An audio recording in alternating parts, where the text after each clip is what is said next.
जय हिंद दोस्तों। क्या आप लोगों को पता है हमारे देश में टोटल 4131 एमएलए हैं, लेकिन अगर हम बात करें देश के सबसे चूतिया एमएलए की तो हमारे सामने बस एक ही नाम नज़र आता है और वो है राजा सिंह। और ये इतना बड़ा चूतिया है कि अगर किसी मोदी भक्त ने इस वीडियो को लास्ट तक देख लिया तो वो भी इसे देश का सबसे चूतिया एमएलए घोषित कर देगा। तो चलिए बिना किसी देरी के राजनीति के इस बवासीर के बयानों पर नज़र डालते हैं। कि इस देश का हर बच्चा सिया राम कहेगा, इस देश का हर बच्चा सिया राम कहेगा, इस देवभूमि पर नहीं इस्लाम रहेगा। आपको ये सुनकर हंसी आना चाहिए कि ये इस्लाम को ख़त्म करने की बात कर रहा है, लेकिन यही सब बकचोदी करने की वजह से इस पे जो केस चल रहा है ये अब तक उसे ख़त्म नहीं कर पाया है। वैसे हम आप लोगों को एक और बात बता दें कि भारत से इस्लाम के ख़त्म होने का हमें कोई चिंता नहीं है, क्योंकि हमें पता है कि सदियों पहले इस देश में इस्लाम था और सदियों बाद भी इस देश में इस्लाम रहेगा। लेकिन कुछ साल पहले तक राजा सिंह का इस देश में कोई वजूद नहीं था और कुछ साल के बाद भी राजा सिंह का इस देश में कोई वजूद नहीं रहेगा। तो भारत से इस्लाम को ख़त्म कर पाना राजनीति के इस छोटे मोटे कीड़े मकोड़ों की बस की बात तो है ही नहीं, और ये बात इसे भी बहुत अच्छे से पता है। इसलिए ये भारत से इस्लाम को ख़त्म करने के अपने इस चूतिया मुहिम में देश के 100 करोड़ हिंदुओं को शामिल करने की कोशिश करता है। मेरे भारत में रहने वाले 100 करोड़ हिंदू अगर मेरी बात पर अगर इंप्लीमेंट कर दे तो बाकी के 25 करोड़ अगर हिंदू धर्म कन्वर्ट ना कर ले तो मेरा नाम बदल देना मेरे भाइयों। ये कह रहा है कि भारत का 100 करोड़ हिंदू अगर इसकी बात मान ले तो भारत का 25 करोड़ मुसलमान मजबूर होकर हिंदू धर्म अपना लेगा। तो चलिए अब इससे ये भी जान लेते हैं कि भारत के 100 करोड़ हिंदू को इसकी कौन सी बात माननी होगी जिससे भारत का 25 करोड़ मुसलमान मजबूर होकर हिंदू धर्म कबूल कर लेगा और भारत से इस्लाम खत्म हो जाएगा। अपने मन में एक बात बिठा लो कि आज से मैं 1 रुपए की भी चीज खरीदूंगा तो हिंदू के पास से खरीदूंगा। मैं 1 रुपए की कोई भी चीज वस्तु या खरीदूंगा वो हिंदू के पास से खरीदूंगा। मुझे विश्वास है आने वाले समय में ये लोग आपके पास आएंगे कि भैया हमें हिंदू धर्म कबूल करना है, बोलिए किस मंदिर में आए। देखो शकल तो इसका घटिया है ही, लेकिन आइडिया उससे कहीं ज़्यादा घटिया है। ये बोल रहा है कि हर हिंदू 1 रुपए की भी चीज़ खरीदे तो वो सिर्फ हिंदू से खरीदे, किसी मुसलमान से ना खरीदे। इससे भारत का मुसलमान मजबूर होकर हिंदू धर्म अपना लेगा। देखो पहली बात, देश का 100 करोड़ हिंदू कभी इस जैसे चूतिए की बातों में आएगा नहीं, लेकिन चलो इसकी तसल्ली के लिए मान लेते हैं कि देश का 100 करोड़ हिंदू इसकी बातों में आ गया, तब भी देश के मुसलमानों का क्या नुकसान होगा। अगर हिंदू हिंदू के पास से सामान खरीदेगा तो मुसलमान मुसलमान के पास से सामान खरीदेगा। और आपकी जानकारी के लिए बता दें कि पाकिस्तान की कुल आबादी 22 करोड़ है और भारत में सिर्फ मुसलमानों की आबादी 25 करोड़ है। तो जिस तरह वहाँ धंधा चल रहा है उसी तरह यहाँ भी धंधा चलता रहेगा और इससे इस्लाम तो कभी ख़त्म नहीं होगा। लेकिन हाँ, इससे हिंदू और मुस्लिम के बीच का भाईचारा ज़रूर ख़त्म हो जाएगा।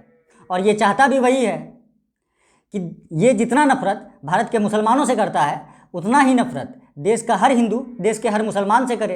रामनवमी के अवसर पर राजा सिंह शोभा यात्रा निकालता है, पता है आपको?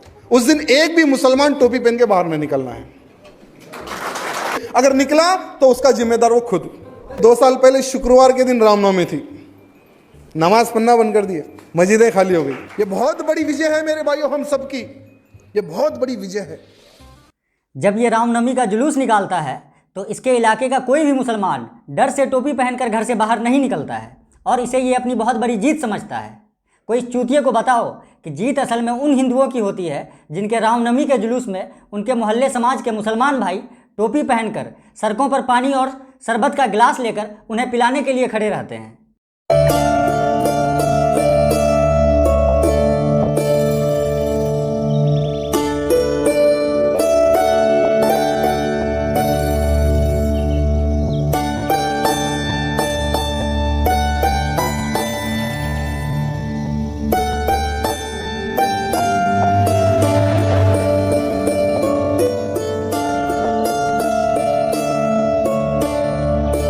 हिंदू मुस्लिम के बीच का ये भाईचारा ही गंगा जमुनी तहजीब वाले इस सेकुलर भारत की असल पहचान है। लेकिन इसे ये भाईचारा वाला सेकुलर भारत पसंद नहीं है, इसलिए ये देश के हिंदुओं को मुसलमानों के खिलाफ बरगलाता है और उन्हें बरगलाने के लिए कुरान के बारे में भी झूठा ज्ञान देश के हिंदुओं के बीच फैलाने का काम करता है। वो हरी किताब के ऊपर प्रतिबंध लगे, ये लड़ाई मैं लड़ने वाला हूं आने वाले समय में। क्योंकि वो हरी किताब में ये लिखा हुआ है, हिंदुओं को काटो, हिंदुओं को मारो, उनकी स्त्रियों से बलात्कार करो, उनको पत्थर मार मार के खत्म कर दो, ऐसा वो हरी किताब में लिखा हुआ है। देखो, पहली बात तो ये कि पूरे कुरान में हिंदू लफ्ज़ का कहीं जिक्र ही नहीं आया है, और ये कह रहा है कि कुरान में कहा गया है हिंदुओं को काटो, हिंदुओं को मारो, और फिर ये कह रहा है कि कुरान में हिंदू औरतों से बलात्कार करने को कहा गया है, जबकि कुरान में मुसलमानों को बेपर्दगी और बेहयाई तक से बचने के लिए कहा गया है। अब आप इससे ये अंदाज़ा लगा सकते हैं कि ये हिंदुओं के दिल में मुसलमानों के प्रति नफरत फैलाने के लिए किस हद तक गिर सकता है। हर हिंदू अपने घर में हथियार रखना सीखे मेरे भाइयों। अगर आपके घर में हथियार नहीं होगा तो आप अपने आप की क्या, अपने परिवार की भी रक्षा आप नहीं कर सकते मेरे भाइयों। ये हर हिंदुओं को अपनी रक्षा के लिए हथियार रखने का मशवरा दे रहा है। अब ज़रा ये सोचिए कि इसकी बातों में आकर देश का हर नागरिक अगर अपनी रक्षा के नाम पर हथियार रखने लगे तो क्या होगा। रोज़ हमें इसी तरह का खबर सुनने को मिलेगा कि भाई भाई में बहस के बीच गोली चला, दोनों की मौके पर मौत, या फिर दो पड़ोसियों के झगड़े में देसी कट्टा चला, 8 लोगों की मौत और 5 गंभीर रूप से घायल। और फिर कुछ सालों के बाद हमें ये एहसास होगा कि इस चूतिए राजा सिंह की बातों में आकर हमने हिंदुस्तान को कब्रिस्तान बना दिया। हर हिंदू के हाथ में तलवार होने की आवश्यकता है।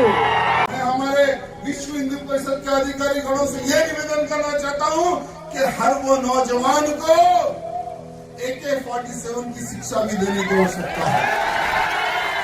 हमने अपने बुजुर्गों से सुना था कि कलम में तलवार से ज़्यादा ताकत होती है, मगर ये हिंदुओं के हाथ में कलम थमाने के बजाय तलवार थमाने की बात कर रहा है। अगर इसे हिंदुओं की थोड़ी भी चिंता होती तो वो उनकी गरीबी पर बात करता, उनकी बेरोजगारी पर आवाज़ उठाता, गरीब पिछड़े हिंदुओं के बेहतर स्वास्थ्य और शिक्षा के लिए काम करता। लेकिन ये उन्हें AK-47 चलाने की शिक्षा देने की बात कर रहा है, और ये सब बात ये सिर्फ इसलिए कर रहा है क्योंकि इसका एक सपना है जिसे ये पूरा करना चाहता है। मेरा एक सपना है अखंड हिंदू राष्ट्र का। अखंड हिंदू राष्ट्र, अखंड हिंदू राष्ट्र, अखंड हिंदू राष्ट्र।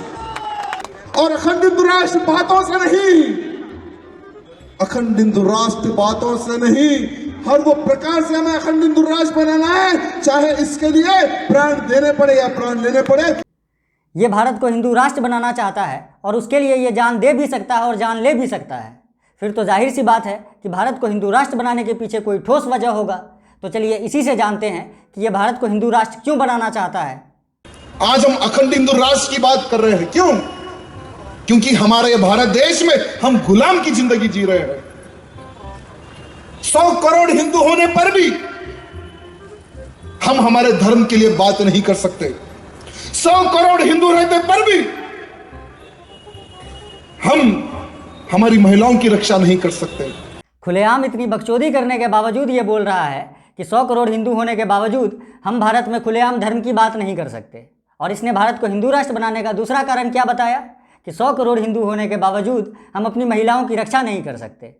तो इस बात पर हम इसको ये चैलेंज देते हैं कि पूरे भारत में एक ऐसा घर दिखा दे जिस घर में महिला सिर्फ इस वजह से असुरक्षित है कि वो हिंदू है। तो सबसे पहले भारत को हिंदू राष्ट्र बनाने का समर्थन हम करेंगे। जो भी व्यक्ति अखंड हिंदू राष्ट्र के बीच में आएगा उसका नामो निशान छोड़ेंगे नहीं।